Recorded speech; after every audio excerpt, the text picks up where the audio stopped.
Gente, agora nós vamos receber aqui no Morning o especialista em comportamento, nosso queridíssimo João Borzino, Felipe João Campos. Borzino, que tá tiktoker agora. Tá super tiktoker. Agora tá tiktoker, dança. Tudo bem, Borzinão? Beleza? Beleza, firme. galera. Tudo firme. Um prazer estar aqui de novo com vocês, minha gente. Prazer é nosso. Nós separamos aqui vários trechos e tópicos aí importantes de alguns assuntos. O primeiro é o seguinte, vamos começar falando sobre os impactos do estresse, Felipe Campos, na nossa vida. Sabe aquele estresse que deixa tenso? Sei, como eu fiquei ontem. Como é que o nosso organismo está reagindo a isso? A gente está presenciando um verdadeiro caos aqui na cidade de São Paulo. Isso é verdade. Total. Eu me deparei com várias situações. Ontem eu fui num podcast e vi várias pessoas ali na região da Juscelino Kubitschek aqui em São Paulo não conseguindo transporte. Porque se tentavam ir de ônibus, o ônibus estava lotado. Se tentava pegar um táxi, o táxi não parava. Se tentava entrar num Uber, o Uber não recebia, porque, sei lá, a corrida estava 250, 300 reais. Ou seja, como é que a gente lida com isso no dia a dia, nessas situações, Borzino? Vai a pé, né? Na verdade, exatamente. A pé ou a nado aqui em São Paulo, né? Também, porque quando chove é a nado, caiaque, alguma coisa do tipo, stand-up. Mas o que a gente tem de dificuldade disso tudo é exatamente um estressor. O que nós estamos falando são os fatores que prejudicam o que a gente chama hoje de medicina de qualidade de vida. Né? Então, você é como se você estivesse confinado. Né? É como se você estivesse preso e o deslocamento sempre foi um problema para o ser humano. Né? Porque você tem que chegar, você tem hora e muitas vezes você vai chegar no médico, o médico não está. Né? Você vai perder o teu tempo. A gente tem uma corrida contra o tempo integral, e ficar parado é extremamente angustiante. Pode ver que daí as pessoas que já estão estressadas têm um estressor a mais para revelar o estresse. Por exemplo, não é só isso começa também, a xingar, né? bater, por exemplo, berrar. é um percurso que eu faço da minha casa até a Jovem Pan, é de 8 minutos. Eu demorei 2 horas para chegar. Então, ou seja, e aqui a gente entra ao vivo. Então, sim. Agora imagina quem tá para perder o emprego, por exemplo. Não, imagina o professor indo para a aula, quer dizer, a gente tem os compromissos a cumprir, quer dizer, está ligado à qualidade de vida. Por exemplo, ano passado eu morei em Portugal. Então, você tem a facilidade de chegar em qualquer lugar. O dia até parece mais longo. Porque aqui a gente está acostumado a ficar horas no trânsito confinado. Sim. Que estressa a gente, porque você está confinado. Esteja confinado preso num ponto de ônibus ou dentro do carro, alguma coisa, você está se sentindo confinado, porque você está indo para algum lugar com objetivo. Né? Então, e aquilo está te atrapalhando. Lá, por exemplo, você chega com facilidade. Então, os países mais desenvolvidos, você está perto do seu trabalho, você tem boas condições de tráfego. De locomoção. Não, faz toda a diferença. Ô, Borzino, vamos para um assunto polêmico agora? Fala. Deixa eu meter um assunto polêmico aqui, porque a entidade responsável por gerir o atletismo mundial, o World Athletics, tomou a decisão de proibir que atletas transgênero participem de competições internacionais na categoria feminina.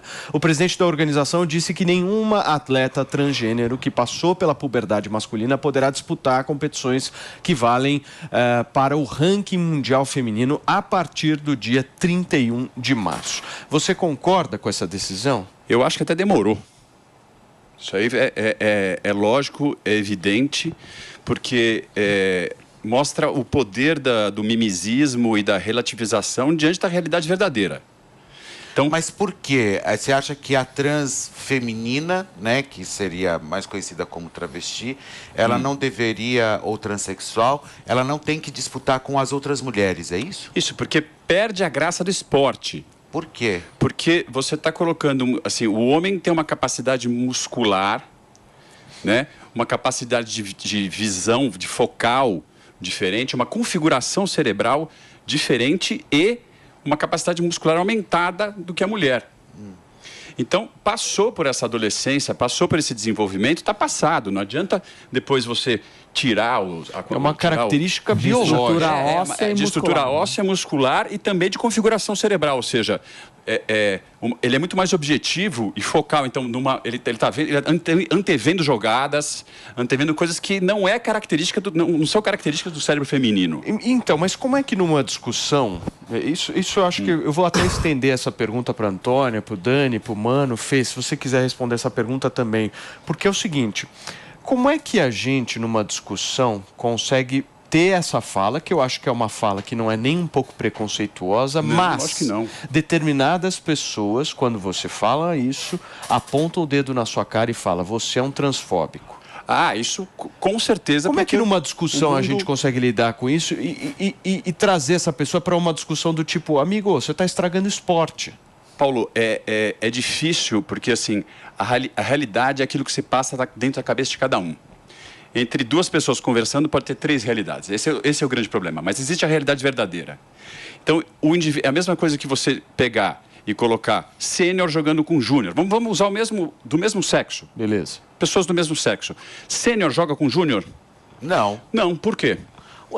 Inclusive por causa da própria vantagem, né, de um do outro. Exatamente. Nós estamos falando do mesmo sexo, só que idades diferentes, já muda. Dá para colocar cadeirante jogando com Michael Jordan? Não. Basquete? Que tem basquete cadeirante, certo? Lógico que não. Não dá. Então seria a mesma coisa que essa mistura. O esporte tem graça pela equalização, pela tem que estar nivelado. Sim.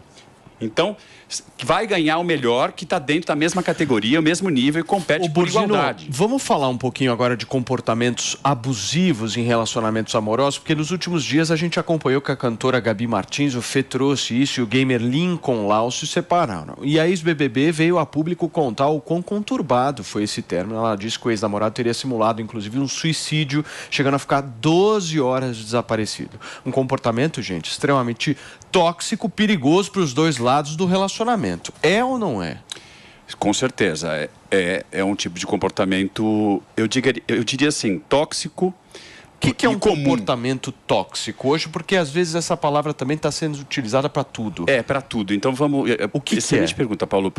Na verdade, uma inadequação. É inadequado se comportar dessa maneira, é manipulatório. Então, o indivíduo está sendo contrariado, ou então ele está querendo chegar em algum lugar, ele vai usar de meios não, vamos dizer assim, meios não assertivos, meios não... pode ser até hediondo, chegar a ser até... O psicopata usa até meios hediondos, né, que fogem até da nossa imaginação, para conseguir que o outro fique desesperado, ou que ele manipule essa outra pessoa a favor de algo que é o objetivo dele. Sim. Então, num comportamento desse, se isso realmente aconteceu desta maneira, esse indivíduo estava querendo deixar ela desesperada atrás dele por algum motivo, querendo controlar o comportamento dela, fazendo com que ela voltasse ou corresse atrás, tirando vantagem de alguma maneira. Isso é tóxico. Só que só existe toxicidade quando alguém permite que ela aconteça. Então, a gente vê os casais evoluindo com isso, ou seja, tem alguém que é complementar a essa toxicidade, sabe, tipo, mulher de bandido, aquela que apanha à noite e o cara pede desculpa no dia seguinte e ela volta a dizer, mas eu amo ele, briga, grita, mas volta para aquilo. Então, acontece de ter complementariedade, a gente chama isso de complementariedade de casais, não significa equilíbrio, significa que um acaba aceitando o que o outro faz e permitindo, né? Mas, na verdade, é a inadequação. Isso não chega... isso não chega de forma alguma, a gente vendo uma notícia dessa, não chega a olhar para o indivíduo desse e falar que é um comportamento psicopata, que é hediondo, que é horrível, que é terrível. Isso aí acontece demais entre os casais, né? Essa coisa de sumir, dar sumiço, não aparecer, etc e tal, mas pode ser manipulatório ou não. Muito bem. Gente, nós recebemos aqui o especialista em comportamento, João Borzino, que está sempre aqui com a gente na Jovem Pan. Obrigado, Borzino. Prazer, estamos sempre juntos. Sempre bom bater um papo contigo. Obrigado, cara. Querido. Valeu. Gente...